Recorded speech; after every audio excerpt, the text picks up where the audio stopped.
Bonjour à tous, j'espère que vous allez bien. Aujourd'hui, on se retrouve avec une capsule qui explique les noms propres de personnes, d'animaux ou de personnages. Cette notion se retrouve dans la grammaire pédagogique d'aujourd'hui à la page 125 si vous avez besoin de vous y référer. Premièrement, comment savoir c'est quoi ça, un nom propre? Est-ce qu'il y a des indices particuliers? Alors, je vous mentionne que oui, un nom propre, ça va toujours commencer par une lettre majuscule. De plus, les noms propres désignent les prénoms ou les noms de famille d'une personne. Par exemple, moi, je m'appelle Laurie Major. Donc, Laurie va prendre une lettre majuscule et Major va prendre une lettre majuscule également. Ensuite, les noms propres désignent les noms d'un animal de compagnie, d'un personnage de film ou de livre. Et il ne faut pas oublier que les noms propres sont invariables, c'est-à-dire qu'ils ne sont pas accompagnés d'un déterminant. Par exemple, on dit seulement Laurie et on ne dira pas des Laurie. J'ai mis en gros ici ne pas oublier la majuscule car c'est vraiment un élément important. Ici, je vous ai mis quelques exemples de noms propres. Donc, ici, les noms propres de personnes, j'ai mis Laurie, donc Laurie avec une majuscule et non pas une minuscule. Mathieu, Jérémy, Olivia. Et de l'autre côté, les noms propres d'animaux ou de personnages, donc Scooby-Doo. Scooby-Doo va prendre une lettre majuscule avec le S et le D puisqu'il est relié d'un trait d'union.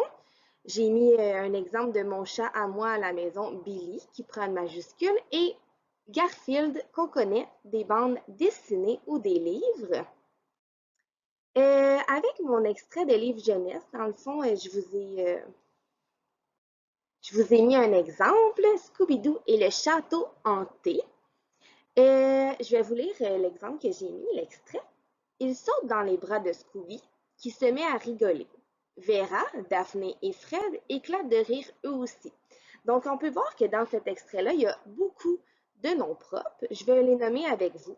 Donc, dans la première phrase, nous avons Scooby. Scooby, il faut le mettre en majuscule puisque c'est un nom propre. Là, on peut dire de personnage puisqu'il fait partie d'un livre, mais on pourrait dire également d'un animal.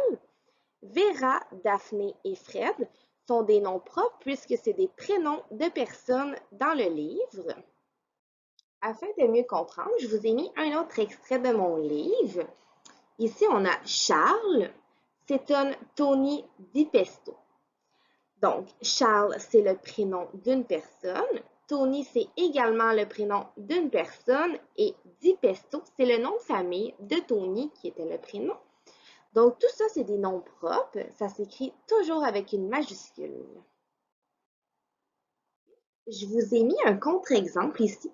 Il ne faut pas confondre les noms propres avec les noms communs.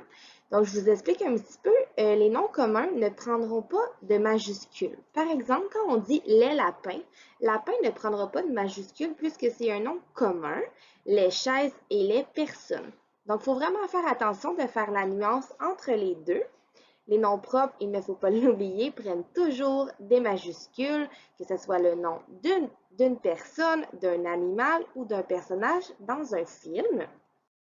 Ici, je vous mets l'auteur de mon livre présenté, c'était James Gelzé, et l'illustratrice était Christine Boucherin. Merci à tous d'avoir écouté ma petite capsule. J'espère que ça vous a aidé. Si vous avez des questions, n'hésitez pas à me les poser. Bonne fin de journée!